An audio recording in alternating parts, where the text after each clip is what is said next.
I just put a few slides together to create the discussion. So there are actually two components in the question. The one is about collaboration, and the other one is about funding, which are kind of, there's some overlap, but there's basically different questions. So I just, first of all, I wanted to show you again, that was also mentioned in my introductory talk yesterday. For the project which is funded now, which is the design study, there's always the opportunity for collaboration. So we have this 9 work packages. So we have astrophysics, of course, because we're trying to build the science instrument. That's kind of obvious. And then we have a system design management work package, which kind of oversees all the other engineering work packages. Then there's the site characterization work package, which Thanasis mentioned about. A lot of work has been done by UPRC on that already. The front-end subsystem also led by UPRC. The back-end subsystem, which is led by Ewan's group. The signal processing, which is the responsibility of the CA, and then we have also work patterns on archiving and alerts, which is something that the Institute of Computer Science here at Force will work on. And of course, dissemination, exploitation, communication. And the EC does have a framework for allowing external collaboration, collaborators to enter this work packages. I think just have to sign some sort of MOU, but in principle this can be done. So everyone basically is welcome to help with these work packages. So again, one of the slides that I usually show in my talks, and there are several ways to get involved. And all of them are sort of, you can find through the website of the project. The easiest thing, if you can just sign up for the newsletter. We haven't sent out any newsletter yet, so we're not going to be spamming you every day. And also, I mean, you're very welcome to join the science working group, and so we're very happy to discuss for the engineering component as well. So one of the outcomes of this conference, and one of the things that we want to do in the next semester, is to sort of compile all the ideas that we discussed during the workshop and all the results that we already have in what we call a science book or a white paper, or we don't really have decided on the final format yet. So everyone again is welcome to join, and also for the students and people who are looking for jobs, just check our website for updates. There will be extra opportunities for the next as the project moves forward. Again, this is the structure of the different working groups. So basically, science working group and engineering working group, but this is mostly for reporting reasons. There's a lot of overlap between these platforms. So now moving to the questions. So one question obviously is, how can we formally collaborate with other projects? Already had some discussions with some of you here. So the radio blogs coordinator is here. There's a lot of overlap with this project. There are different organizations for EVM, so Jive, the ORP is another project that is of a lot of relevance, LOFAR, SKE, of course. So this is one question that we probably want to consider is there, how much overlap is there between this project? can we do something together? Can we share some of the workload? And how can we actually formalize this collaboration in the future? So there's also the other question about industry partners, and I really want to get some input on that from other projects as well. We do have some discussion with different companies already. So there's this Megatron company, which is one of the candidate vendors for building the pieces. OHB is another one, Golden Devices that Leonidas mentioned yesterday as well for the fields. And again, there is the question of how we can probably incentivize the involvement of these companies more as we move forward. And then another question is, what could be what we call an attractive data access model to incentivize buy-ins from different collaborators for the project? Because of course, we want to make all the data public, we want to provide science-ready data, but if we do that completely for free, then there's really no reason for people to get involved and get their hands dirty. A few things about funding. So currently, the only funding that the project has secured is this Infrastructure Development Fund from the EC. So that will run until the end of 2015.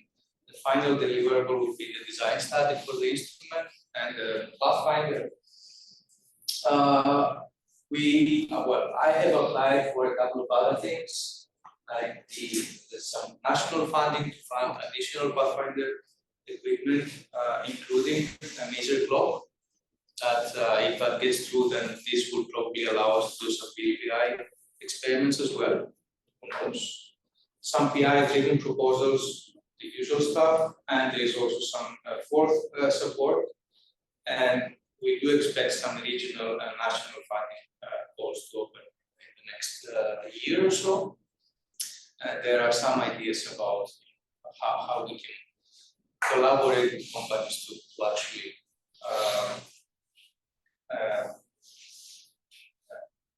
apply for some of this funding. So at the end, well, that's probably optimistic, but personally I have to be optimistic. So I am confident that we can probably secure through this regional and national funding. We can probably in the 5-year horizon secure funding for something like a border 100-dish array. So to fund the full instrument, which is an order of magnitude larger, we're going to need some help, and we have to try to bring in some extra collaborators for that. So this is sort of the question for everyone here. There's a lot of questions, and it's probably something that we cannot answer now. But first of all, what could be a good access model to actually incentivize buy-ins from even small universities, institutes, organizations, and so on and so forth? I mean, we already have some ideas here about some EC calls that we could apply in the next couple of years. But is there something obvious that we're missing? Is there something else? Any idea? Any experience from other projects? I know. So that's the question, I guess.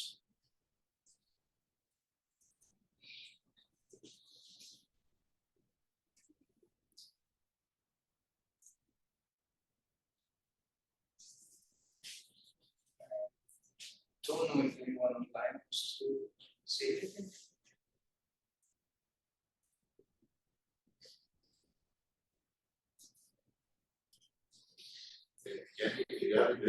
high proposal for the major clock. When do you expect to have some inputs? It's any deck. Yeah, so that's a good question. So we should know about that by the end of the year. Yes. So the question was about this national call for the major clock and the extra quick. So we should have some results by the end of the year.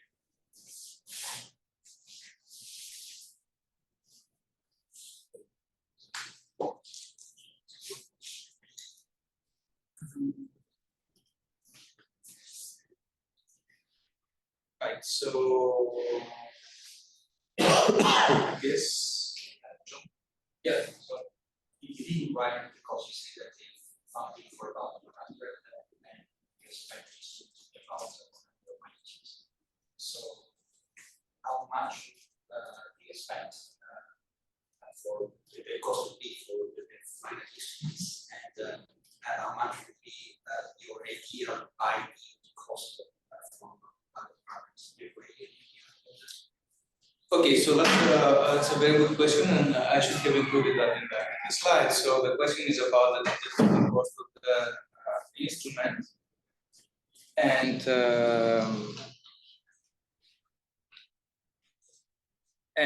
the question is about the total cost of the instrument and the sort of estimate for the buy-in.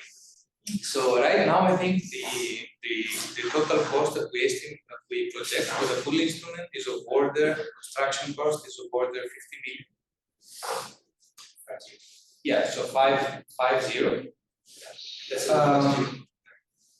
So the operating costs is an open question, but it should be, of order a couple of percent per year of that for operational costs. So I would say we haven't really discussed about any buy-in yet. So this is why this is also something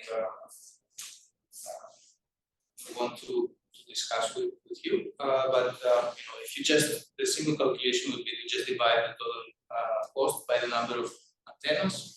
So that's about 40 to 50 K. So I would say the either in kind or the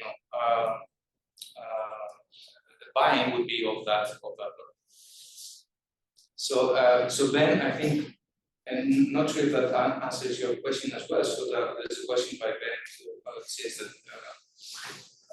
whether if there are any opportunities for in-kind contribution. So the short answer is yes.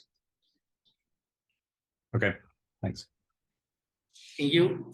Are you trying to say something, Ben? Sorry, I just said thank you for the answer. Right, okay.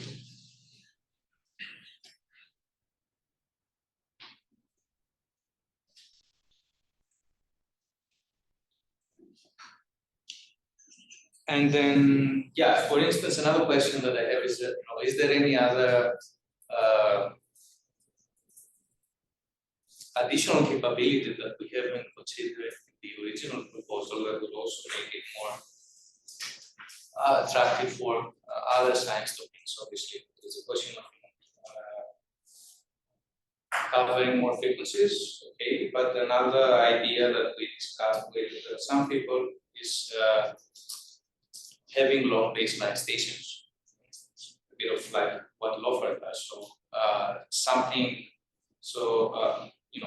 an instrument that would provide most of the sensitivity from combat 4, and then that could probably be supplemented by long baseline stations. So that's another idea. I think that it would be interesting to see what we could do with such an instrument and how this would complement all the science that will be done by SK or the other instruments as well.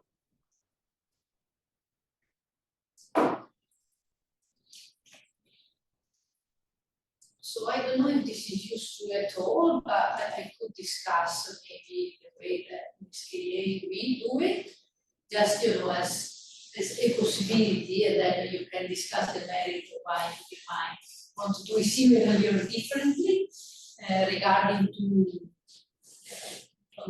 buy in and what partners get for their money. So that was gonna be included in my presentation tomorrow. Okay. Just go ahead. No, don't. It's okay. Okay. So essentially, as the SKA, as you might know, we have several partner countries. We started initially with the concept of a sort of minimum quota that that could be reasonable. This has evolved, and now we are much more flexible in that we have some full partnership, but also associate partnership. So partners can pledge the amount that they want to pledge, essentially.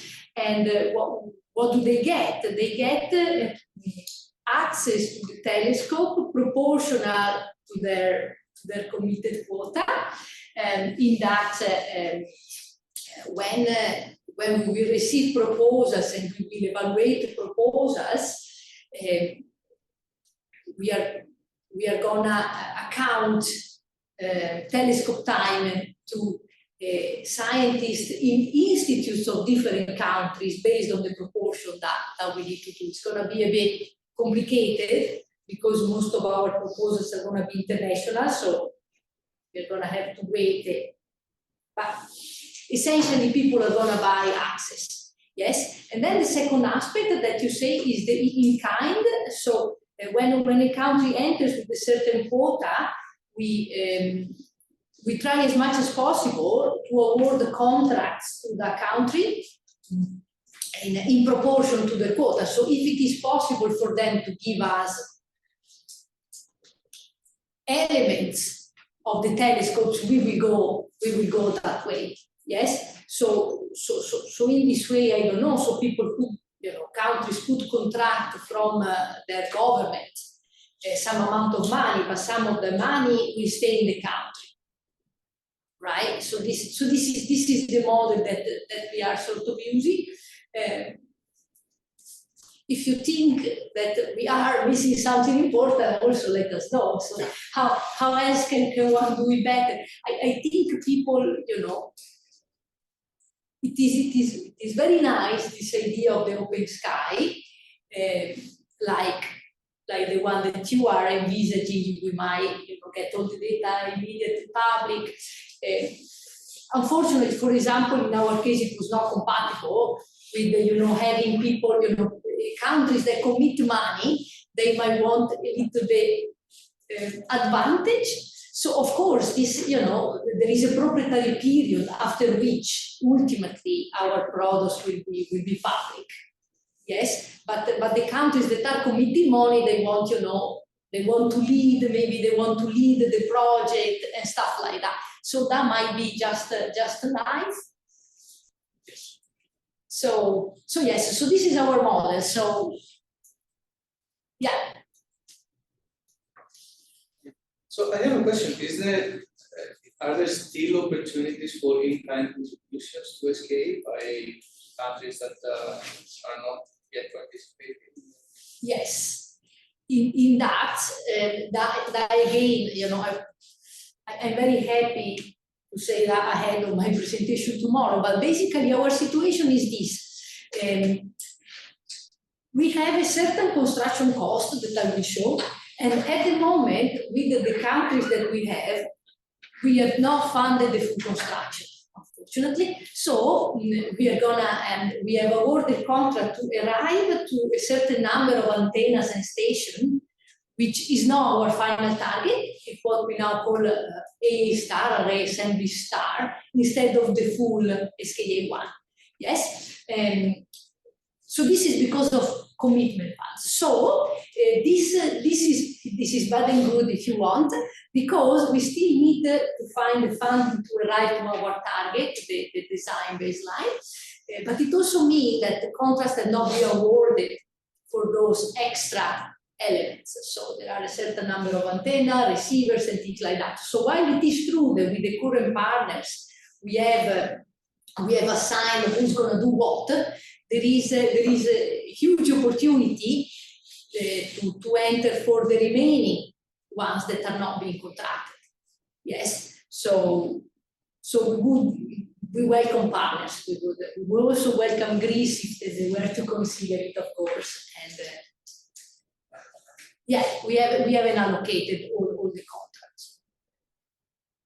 Okay, thanks. Yeah, I was under the impression somehow that all the contracts were had been fixed and but well, in a sense it's up to the well, okay. Again, I've got the slide on it. It's not exactly the case. We haven't even for the design for the deployment baseline, which is what we are deploying. Not all the contracts are actually completed by yes, with the partners that we had at the moment that we discussed the construction.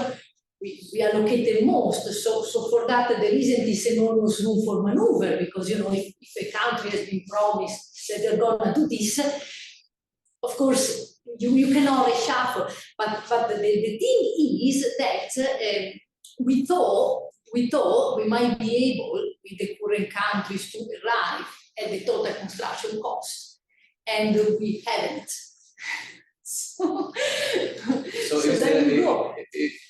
So is the recent inflation also part of the reason why? The inflation, no, in that our contracts, there was already the provision to recalculate with inflation. So the commitment of the countries is gonna scale. Of course, since the inflation was bad, it might have gotten in the way for them to increase their bid. Yes, but in a sense, when the partner countries sign, there is an automatic scaling of inflation. So we are hoping the inflation is going to stay down, because it's not good for the partner countries in a sense. I don't have this kind of detailed information, and probably I cannot share, what every country is thinking, but yes. Okay, thanks.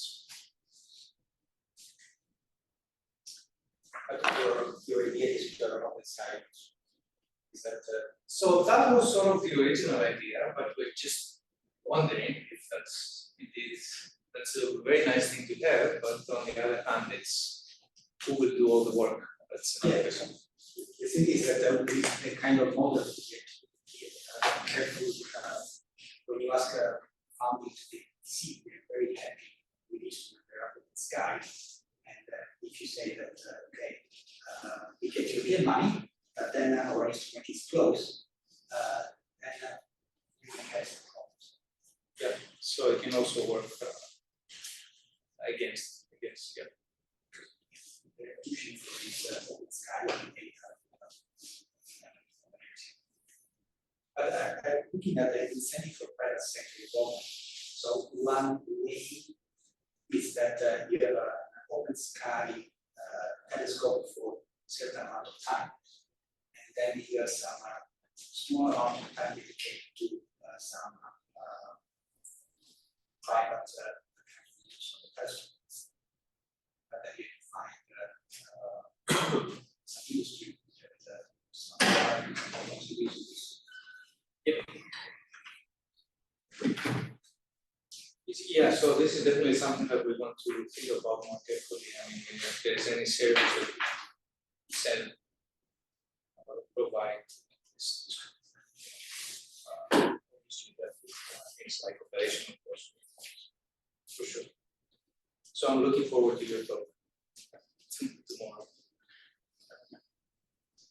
Okay, I think lunch is waiting for us, so I think we can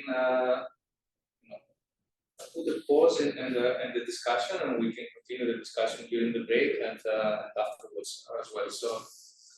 So thank you everyone for joining. For the people online, we're going to meet again tomorrow. So thanks everyone.